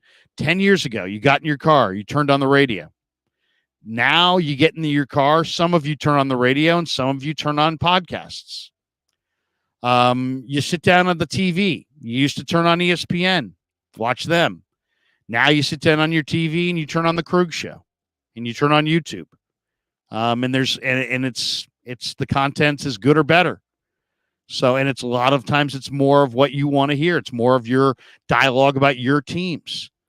You're gonna tune into ESPN and hope they talk about your team, or are you gonna go right to two guys that are dialed in on your team, and you're gonna be entertained by that?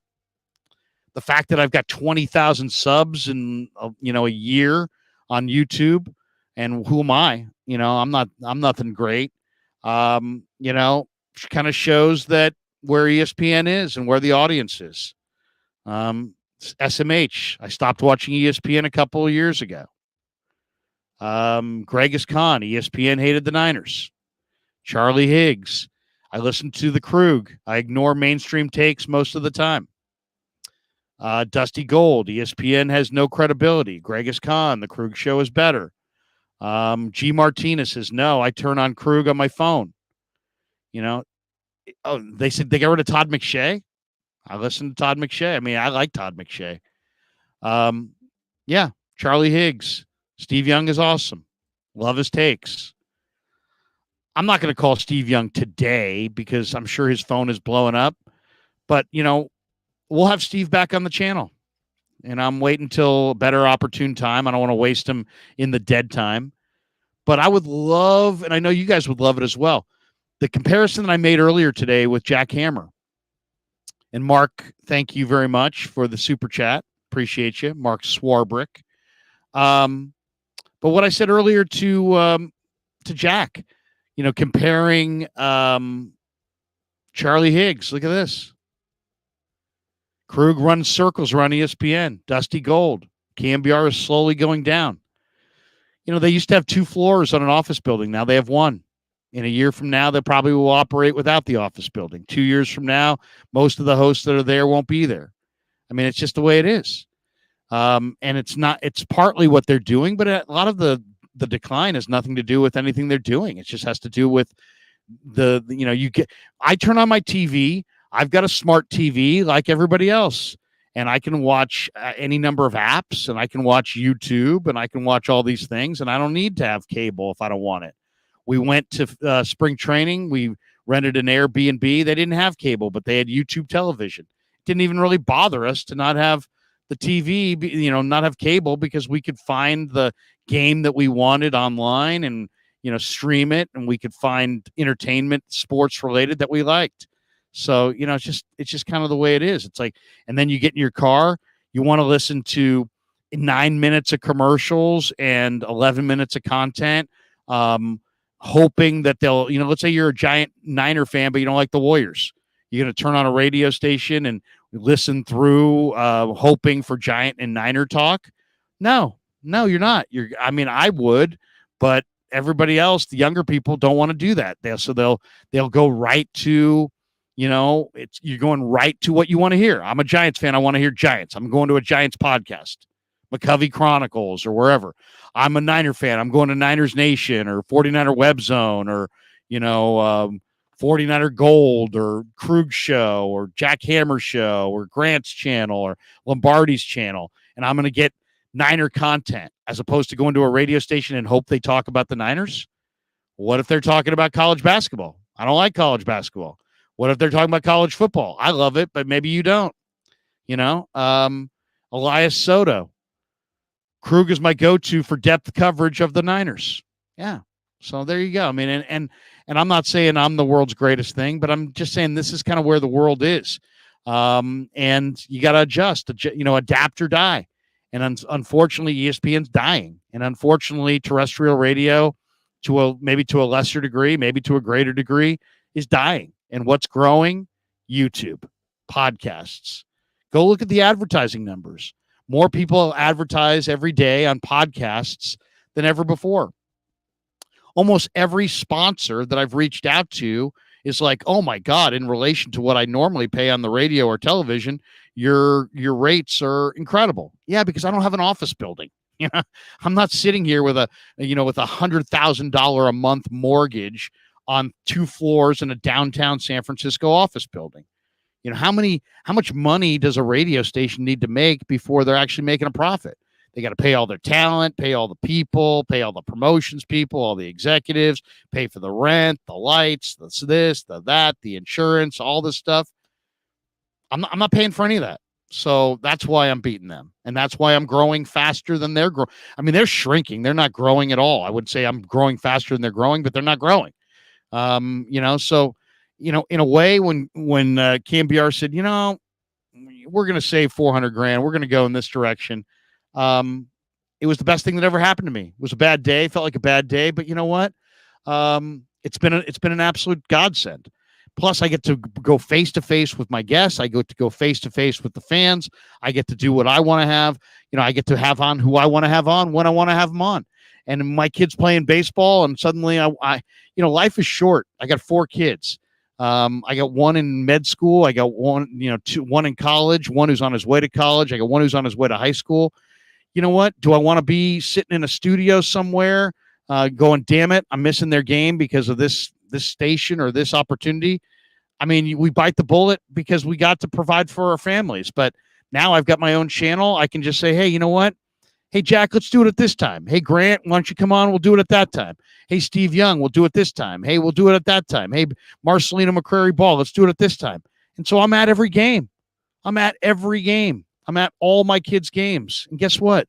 5 years from now, when he's no longer at home and I'm missing him terribly, as in college, I'll feel good because I went to every single one of his high school baseball games and I didn't miss it. I didn't have to choose my job or my family. And I believe me, I understand. I mean, we all understand. It's the way life is.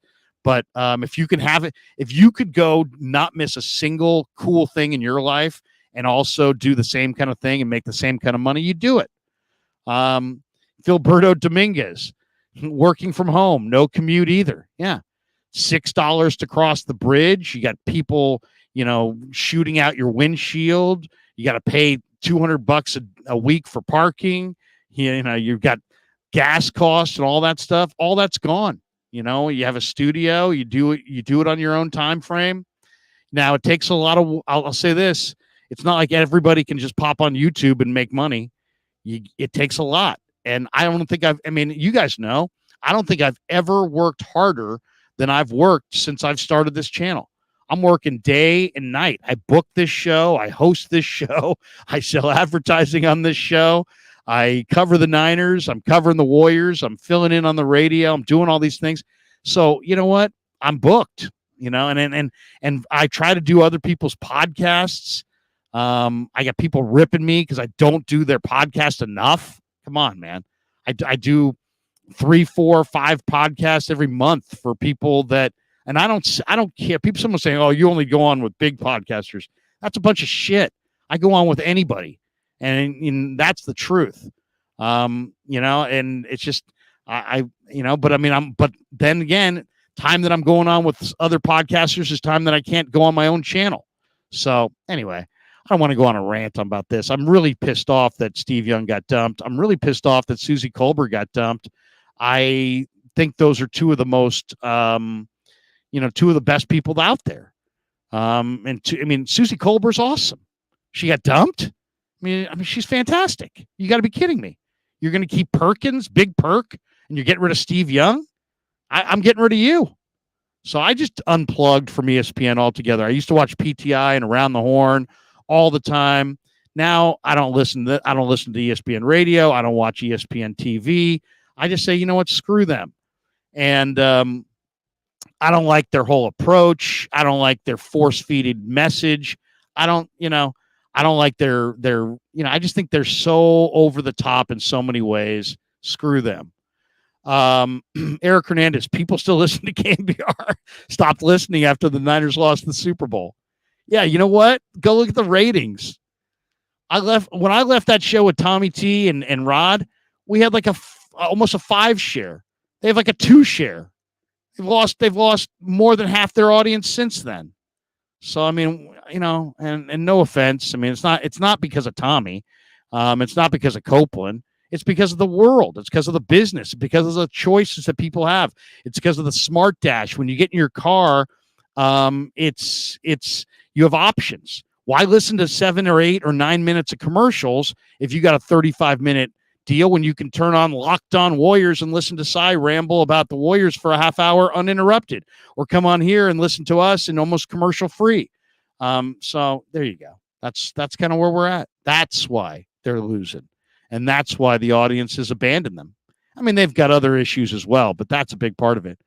Nick Perkins in the chat. Nick, good to see you, brother. He says, Krug's show is better than ESPN. Look at that. Look at that, Nick. That's a good one. Appreciate everybody in the chat. I'm going to jet right here. Got to get ready for my Brandon Pajemski interview, bottom of the hour. Going to chat with the Warriors first-round draft choice. We got a lot of great content coming up.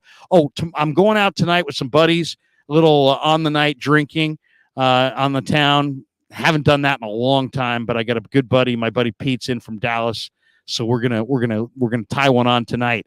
And then wait for this, Idiot Kruger scheduled the coach at 8 a.m. tomorrow morning.